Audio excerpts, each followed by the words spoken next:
Boa noite a todos. Muito obrigado pela presença, pelo carinho da atenção de cada um. Obrigado à casa que nos recebe sempre com muito carinho, né? Já algumas vezes já tivemos a oportunidade de estarmos aqui, inclusive já falando exatamente sobre esse tema, né? Que sempre é atual e nunca é demais a gente voltar a fazer reflexões sobre aqueles irmãos que estão cumprindo aquilo que chamamos, né, de a lei dos homens, cumprindo as suas dívidas, né, que consideramos as dívidas com a sociedade. Então, como a Fabiana falou, eu venho hoje aqui representando um grupo chamado AEUP, ou AEUP, né, que é uma sigla que significa Assistência Espírita às Unidades Prisionais. Depois, no final, eu vou falar mais um pouquinho sobre as atividades do grupo, né, mas em resumo, é um grupo de trabalhadores de diferentes casas espíritas, né? Principalmente aqui da região de Florianópolis, da primeira URI, da 14ª URI também, que são as casas espíritas da área do continente, na Grande Florianópolis, mas que hoje também já se expande em algumas cidades do interior. É um grupo que vem crescendo, já vem trabalhando há algum tempo, né? E o objetivo desse grupo é justamente levar a palavra do Evangelho e a assistência e o consolo, né, e o resgate da fé em Deus àqueles irmãos que estão privados de liberdade, aqueles irmãos que estão nas casas de detenção, nos presídios, nas casas de recuperação de menores, nos presídios femininos, enfim, todo o sistema prisional, né? E esse grupo, então, se organiza de uma forma a fazer visitas periódicas e algumas outras atividades que a gente vai comentar. Mas o nosso objetivo aqui não é fazer proselitismo, né, das atividades, né, longe disso. Na verdade, a gente vem aqui trazer uma reflexão, né? Por isso que o título da nossa reflexão, da nossa palestra, é A Caridade para com os Criminosos, né? Muito pertinente, né, o texto que foi lido anteriormente, que nos lembra que somos todos filhos da luz, né? Todos, sem exceção. Deus criou a todos nós como espíritos simples e ignorantes, e cada um de nós tem a sua trajetória ao longo das sucessivas encarnações, ao longo das sucessivas jornadas. E todos nós temos os nossos desvios pelo caminho da luz, né? Pelo caminho do bem. E todos nós estamos sujeitos às consequências das nossas escolhas e às consequências das nossas ações. E quando nós nos deparamos, né, com aqueles irmãos que estão nesse momento privados de liberdade, como a gente costuma chamar, né, os irmãos privados de liberdade, que são todos aqueles que estão cumprindo penas, a gente faz essa reflexão. Por que eles estão lá, né?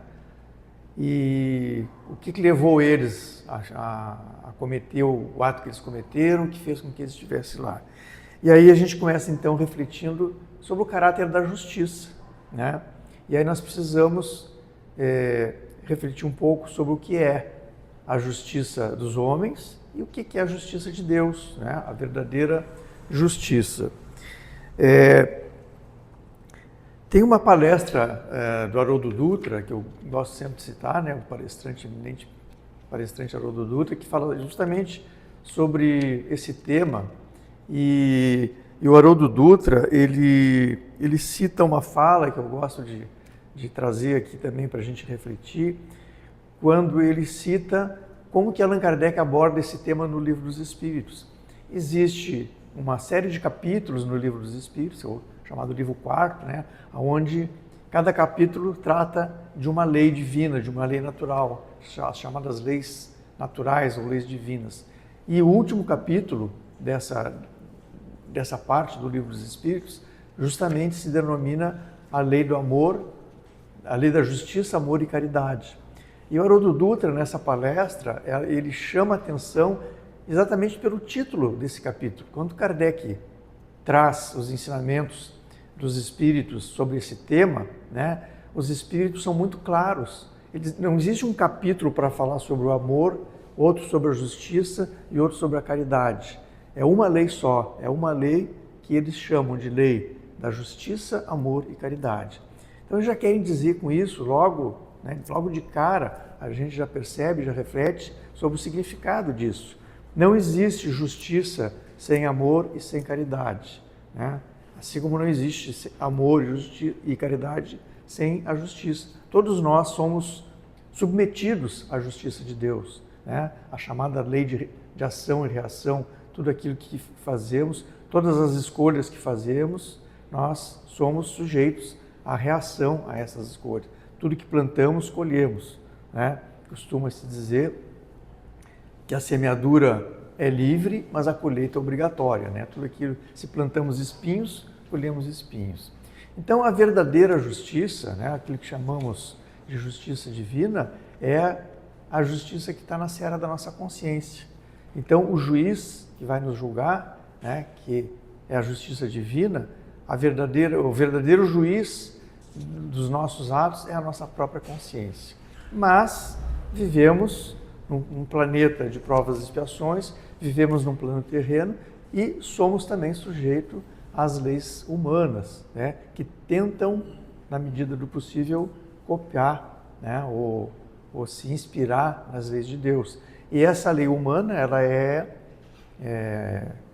maleável, ela evolui com o passar dos anos, né? Se a gente for olhar para trás, alguns anos atrás, nós tínhamos pena de morte. Ainda temos em alguns países, né? Infelizmente, ainda temos prisão perpétua em alguns países, ainda temos tortura em alguns países, mas graças a Deus, né? Pouco a pouco, lentamente, a justiça humana vai cada vez se aproximando mais da justiça de Deus, né? E essas leis vão sendo aperfeiçoadas e aquilo que a gente chama de justiça, que confundimos muitas vezes com vingança, né? Principalmente quando nós somos vítimas, às vezes, de atos cometidos contra nós, por algum irmão nosso, a primeira ação que nos vem à mente é justamente clamar por justiça, né? Quando somos vítimas de um crime, seja ele de que for, ou alguém da nossa família, algum amigo, algum conhecido nosso é vítima de um crime, a primeira coisa que nos passa pela cabeça, pelo nosso coração, é clamar por justiça. Mas que justiça é essa que clamamos? E é um direito nosso até, e é compreensível, né, que passemos por esse sentimento, né? Mas a primeira coisa que nós devemos refletir com relação a isso é justamente não confundir justiça com vingança. Porque a vingança não vai trazer, né, a verdadeira justiça. A verdadeira justiça é aquela que faz com que todos nós que cometemos atos que ferem as leis de Deus, nós possamos passar por aquele processo que é o arrependimento, a expiação e o resgate. E a função das penas, né, na justiça humana deveria ser cada vez mais buscar essa verdadeira justiça, a justiça que vem junto com o amor e a caridade, a justiça que permite a nós, quando cometemos erros, que possamos resgatar esses erros através do arrependimento, da expiação e do resgate. E essa é a justiça que Jesus nos ensina, né? É a justiça que está nos evangelhos. Nessa mesma palestra, né, o Haroldo Dutra, ele cita um filósofo bastante conhecido, né, Immanuel Kant, que faz uma reflexão filosófica sobre a questão da justiça, onde ele tenta, na medida do possível, resumir, né, sintetizar o que seria a justiça na visão humana, na visão da filosofia, ou como que o homem, independente de crença religiosa, ou independente de qualquer questão mais metafísica, né, deve buscar quando pensa em justiça, né? E aí o Kant, ao ser questionado sobre a justiça, ele fala o seguinte: a justiça, ela se resume de a gente pensar o seguinte: quando eu cometo algum ato, se todo mundo cometesse esse mesmo ato que eu cometi, isso seria bom ou seria ruim, né? Se eu dou uma roubadinha no troco ali na hora ou se eu passo se eu pulo a roleta do ônibus, ou se eu dou um jeitinho, né, de ganhar alguma vantagem, por mínima que seja, eu devo pensar, se todo mundo fizesse isso, seria bom ou seria ruim? Então Kant, ele dá essa visão da justiça no sentido social, no sentido que somos todos irmãos e vivemos numa sociedade. E se todo mundo tiver aquela máxima, né, aquela famosa frase, farinha pouco, meu pirão primeiro, né, nós viveremos um caos. E a injustiça vai predominar, né? Então, qual o sentido dessa reflexão, né, que ele traz, que o sentido da palavra caridade, né, associado à justiça, né, a justiça associado ao amor e à caridade. Lá no Livro dos Espíritos, Kardec faz uma pergunta, né, para os espíritos superiores, na questão 879, que ele pergunta o seguinte: qual seria o caráter do homem que praticasse a justiça na sua pureza? E os espíritos respondem o seguinte: o verdadeiro justo é a exemplo de Jesus, aquele que pratica também o amor ao próximo e a caridade. Então essa reflexão do Haroldo Dutra vem lá do Livro dos Espíritos, né, e vem da fala do Evangelho. E Kardec continua depois perguntando o seguinte: qual que é o verdadeiro sentido da palavra caridade como entendia Jesus? E ele diz: benevolência para com todos, indulgência para com as imperfeições dos outros e perdão às ofensas. Então, ele diz que o amor e a caridade são os complementos da lei e da justiça, pois amar o próximo é fazer todo o bem que nos seja possível. Então, quando nós falamos em caridade, né, nós devemos lembrar que caridade não se limita àquela caridade material, e sim ao amor e à benevolência e à indulgência para com os nossos irmãos. E isso, obviamente, inclui aqueles filhos da luz, né, que se encontram privados de liberdade. Também devemos lembrar a máxima de Jesus, né? Os espíritos superiores fazem essa reflexão e lembram na questão 887, quando ele diz assim: Jesus também disse: amai os vossos inimigos, né? O amor aos nossos inimigos não seria contrário às tendências naturais e à inimizade? Pergunta Kardec. E aí os espíritos tentam nos esclarecer o que significa amar os nossos inimigos, né? Porque é assim que nós encaramos, né? Quando nós nos deparamos com aquilo que nós chamamos de um criminoso, alguém que cometeu algum ato contra nós, né? É difícil a gente colocar em prática esse ensinamento de Jesus de amar os nossos inimigos.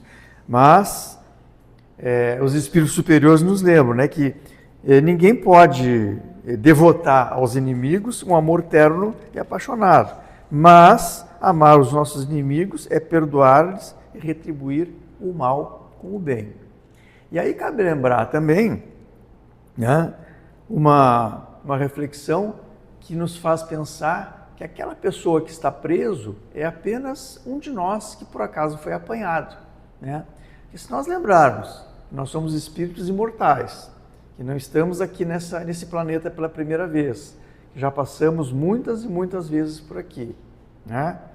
Se lembrarmos que o criminoso de hoje pode ser a vítima de ontem, a vítima de hoje pode ser o criminoso de ontem ou o criminoso de amanhã, né? Na roda das jornadas da vida, das reencarnações, né? Hoje somos vítimas, amanhã podemos ser podemos ser nós que estamos naquela situação. Então, o Espiritismo, né, nos lembra que nós somos espíritos imortais. E como espíritos imortais, nós vivenciamos diferentes papéis. Então, nós devemos nos lembrar disso, né, quando nós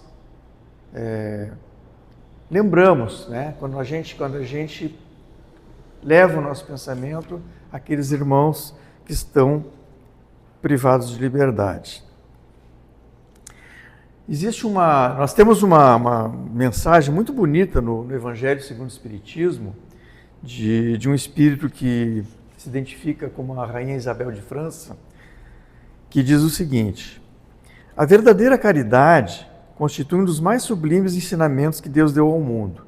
Deveis amar os desgraçados e os criminosos como criaturas que são de Deus, às quais o perdão e a misericórdia são concedidos se arrependerem, como também a vós pelas faltas que cometeis contra as suas leis. E ela continua dizendo o seguinte: não julgueis, não julgueis absolutamente, meus caros amigos, porquanto o juízo que proferirdes ainda mais severamente vos será aplicado, e precisais de indulgência para os pecados em que sem cessar incorres. Caridade não consiste apenas na esmola que dais, nem mesmo nas palavras de consolação que diteis. Não é apenas isso que Deus exige de vós.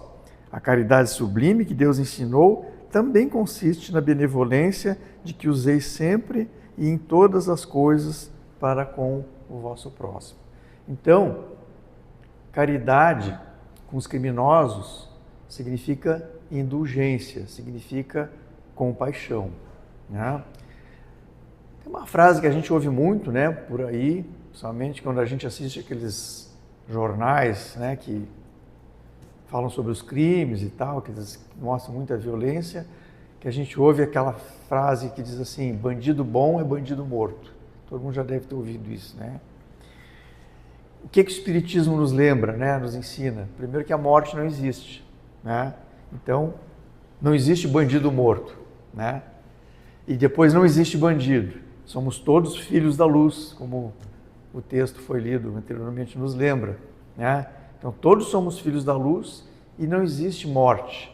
Existem as sucessivas reencarnações. Então, quem apregoa, né, dessa forma, a maneira como devemos tratar aqueles irmãos que se desviam, né, clamando por vingança, nós devemos lembrar que a morte não é o fim da vida, né? A morte física é simplesmente uma passagem para um outro plano, né?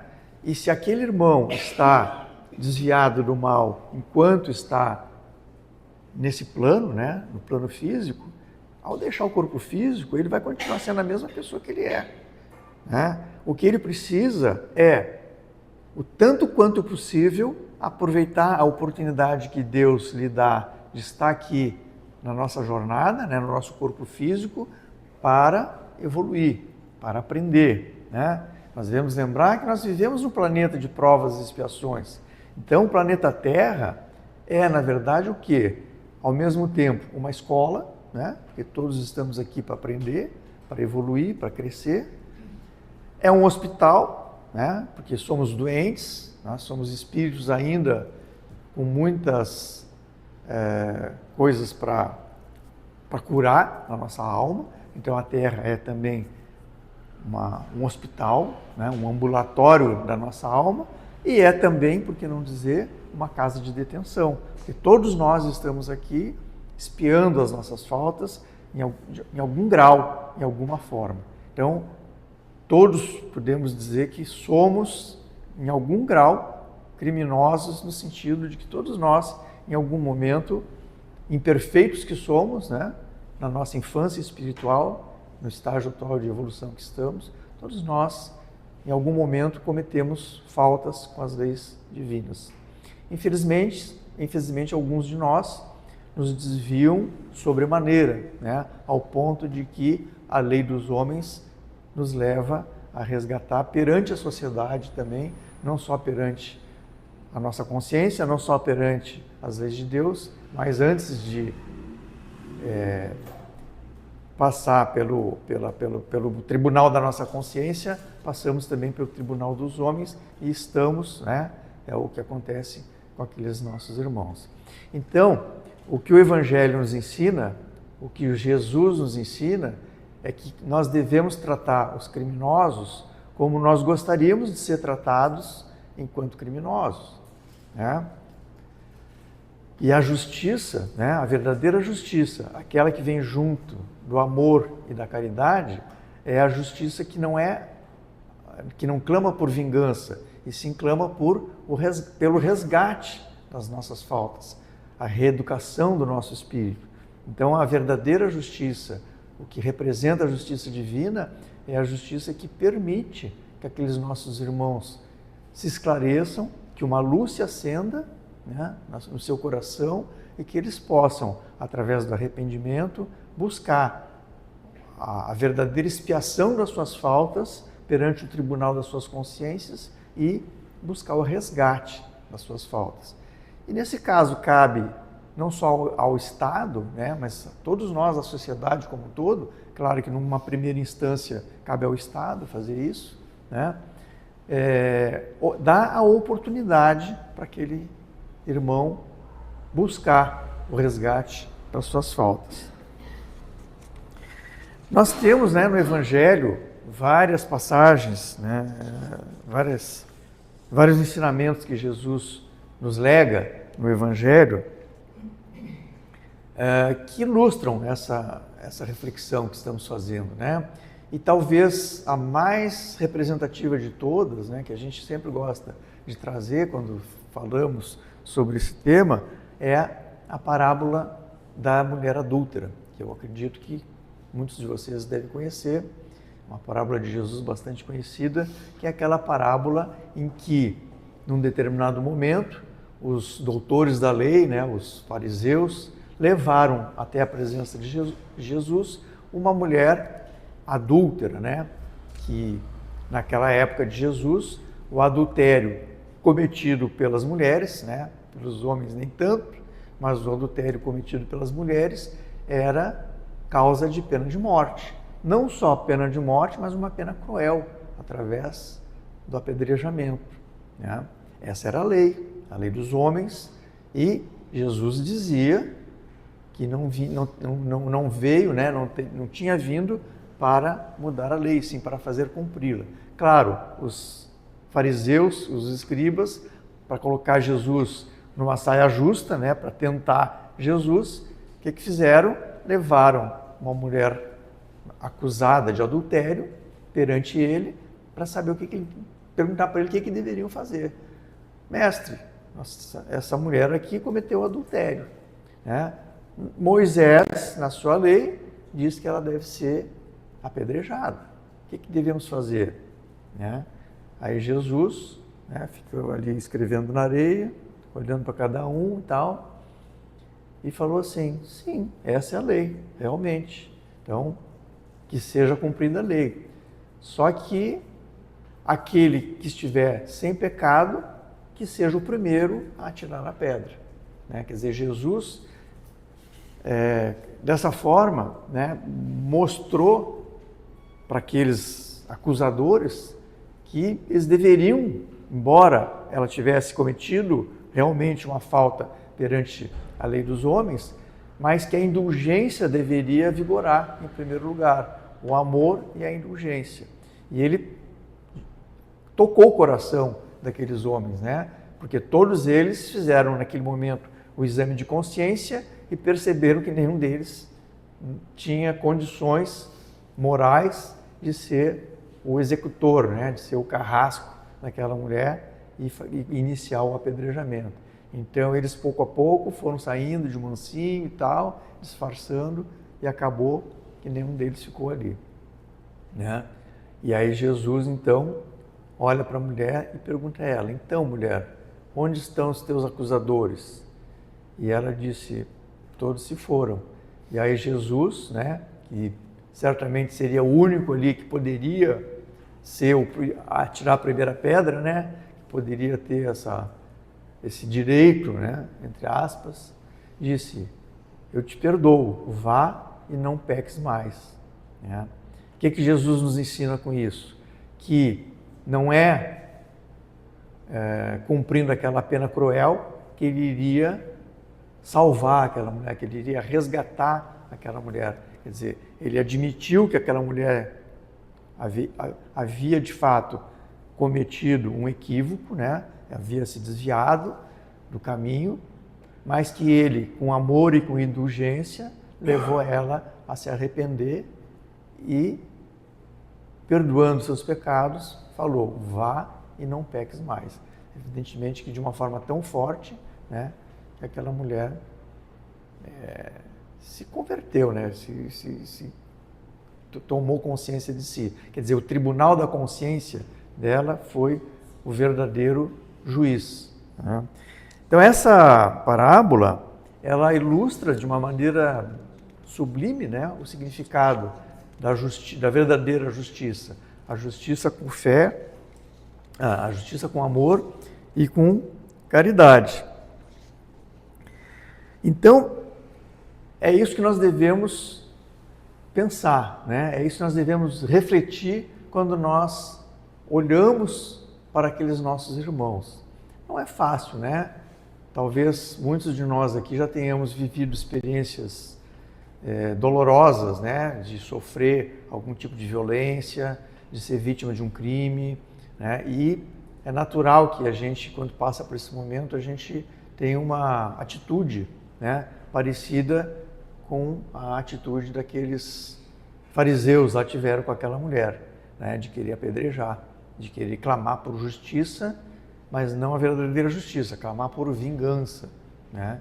E aí quando a gente tem esse sentimento, por quem quer que seja, né, nós devemos lembrar, primeiro, daquele ensinamento de Jesus de amar os nossos inimigos, porque naquele momento, aquele irmão que cometeu um ato contra nós, nós tomamos como nosso inimigo, né?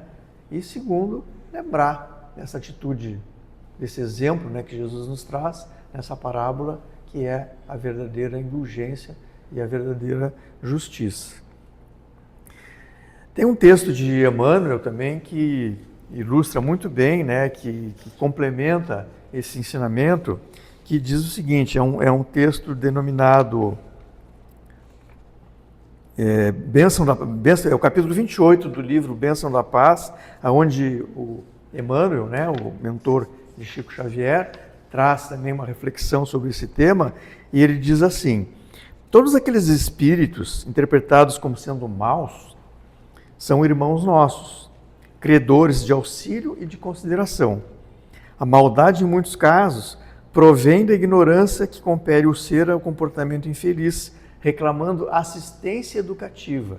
Então essa é a verdadeira justiça, né? A assistência educativa. Qualquer coisa diferente disso não é justiça, é vingança. É isso que Emmanuel está nos trazendo aqui. Às vezes a crueldade não é senão doença, catalogável na patologia da mente, agravada em muitos casos por influência obsessiva, solicitando ajuda curativa ao invés de punição. Quando a gente convive, né, com aqueles irmãos que lá estão, né, como a gente tem a oportunidade de fazer, né, esse grupo da EUP, nas visitas que fazemos, nas oportunidades que temos de conviver, a gente percebe que ninguém escolheu estar lá, né? Ninguém escolheu cometer crime, tudo é decorrência de uma sucessão de situações que leva, né, aquela situação. Por isso que Emmanuel diz assim, a crueldade, aquilo que nós julgamos, né, consideramos crueldade, não é senão doença, catalogável na patologia da mente. Muitas vezes caracterizada por influência obsessiva. Então, muitos daqueles irmãos que estão lá são obsediados, né? Depois ele diz assim, o malfeitor no cárcere, ou em cumprimento da pena, é semelhante a um enfermo no hospital, ou em tratamento adequado, requerendo compreensão e apoio fraterno. Situemo-nos em lugar de nossos irmãos caídos e verifiquemos que eles precisam muito mais de assistência do que de censura. Quando as circunstâncias nos impeçam um abraço fraternal imediato, aos que nos feriram, não nos esqueçamos que ainda assim, ser-nos-á possível auxiliá-los sempre através da oração. Então, a gente traz aqui a reflexão e o convite, né, para que a gente não esqueça daqueles irmãos que lá estão, e quando a gente faz as nossas orações diárias, né, seja quando for, a gente de vez em quando lembre também de orar por aqueles nossos irmãos. Emmanuel também, num outro texto, diz assim, sentenciados sim, a vida, porém, não nos suplica pelo prazer de atormentar. Jesus, o divino pedagoguista, exortou-nos convincente, perdoa não 7 vezes, mas 70 vezes 7.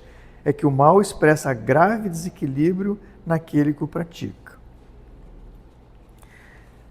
O conselho de Jesus, no que se refere à oração pelos nossos perseguidores, não se baseia tão somente na lei universal da bondade, vai mais além. Fundamenta-se no princípio justo das correspondências. E assim que esse grupo AEOP, né, como eu comentei no início, ele se propõe a não só trazer essa reflexão, né, para todos nós, mas principalmente levar para aqueles irmãos a assistência de que eles necessitam, né, de levar o amor, de levar a palavra de Jesus para despertar. Então, o que o trabalho do AEOP se propõe a fazer é justamente buscar, né, a verdadeira justiça, buscar levar aqueles nossos irmãos à luz do Evangelho, para que eles despertem e para que eles possam buscar o verdadeiro tribunal da justiça, que é o tribunal da consciência. E com isso, buscar o arrependimento, buscar a expiação que os leve ao resgate das suas faltas. Porque senão o que acontece? Eles reincidem no crime, né? Quando a gente julga que o mero cumprimento de penas sem a oportunidade de uma reeducação, de uma reeducação do espírito, principalmente, eles acabam sempre não conseguindo sair desse círculo vicioso da vida em torno, né, da situação que os leva ao cometimento do crime. A atividade do AEOP, né, ou melhor dizendo, a assistência religiosa aos irmãos que lá se encontram, não é nenhum favor do Estado, né? É um direito que eles têm. Existe uma lei, né, a Lei 7.210, de 1984, que prescreve que todo irmão que está privado de liberdade tem direito à assistência religiosa, que é o caminho, né, para a sua redenção, para a sua reeducação, né? Essa lei diz que no artigo 24 que a assistência religiosa com liberdade de culto deve ser prestada aos presos e aos internados, permitindo a participação nos serviços organizados, né? Deve haver no estabelecimento um local apropriado para os cultos religiosos, e nenhum preso poderá ser obrigado a participar da atividade religiosa. Mas o trabalho desse grupo AEOP é justamente dar essa oportunidade para que aqueles irmãos possam fazer esse resgate, né? Então, a atividade do grupo AEOP consiste principalmente em visitas presenciais. Hoje aqui, esse grupo de trabalhadores tem essa atividade em todas as instituições penais aqui da Grande Florianópolis, né? Na penitenciária da Agronômica, nas suas diversas unidades lá, que os diversos pavilhões, na penitenciária de São Pedro de Alcântara, em Tijucas, em Palhoça, tem lá o regime semiaberto, em Biguaçu, na Hospital de Custódia também, que são aqueles irmãos que estão sob custódia, mas que estão com problemas de saúde, né? Então eles ficam custodiados em tratamento psiquiátrico, em tratamento de saúde. E agora, mais recentemente, também esse trabalho se estendeu a outras cidades, como Joinville e Blumenau. E além dessas visitas presenciais, né, que são visitas semanais, de um modo geral, cada casa, cada instituição tem a sua própria dinâmica, né, tem o seu protocolo lá de permissão das visitas, né.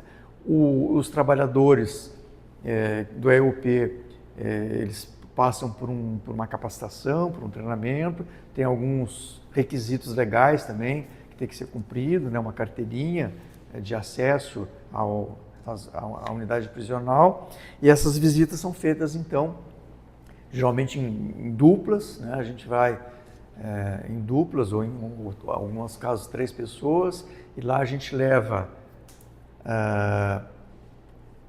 reflexões do Evangelho, né, em forma de palestras, de conversas em grupo, né, de escuta fraterna também, né, a gente dá oportunidade daqueles irmãos de eles falarem sobre as suas experiências, sobre as suas vivências, sobre a sua situação. Então, é como se fosse um atendimento, né? Uma escuta fraterna.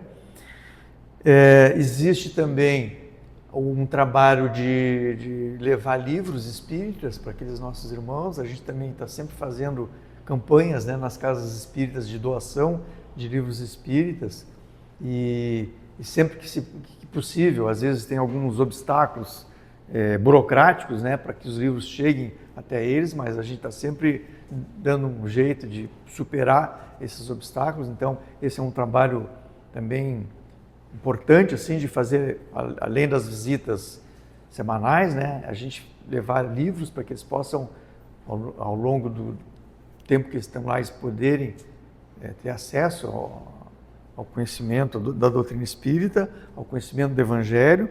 E tem também um programa chamado Cartas Fraternas, que é um programa complementar às visitas presenciais, que funciona da seguinte forma: quando a gente vai lá fazer a visita, a gente convida, né, os irmãos que lá estão para participar desse programa, que se eles desejam receber cartas desse grupo de trabalhadores.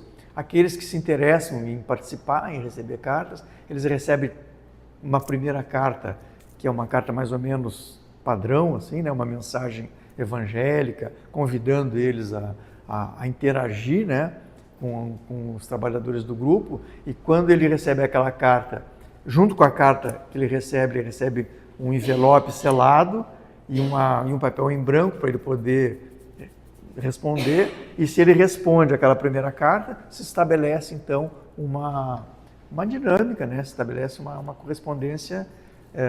A carta de resposta dele é encaminhada para um dos trabalhadores do grupo e aquele trabalhador então passa a se corresponder. E a carta, né, pela intimidade que ela propicia, né, de diálogo mais íntimo, né, é muito relevante, assim, né, o irmão que participa consegue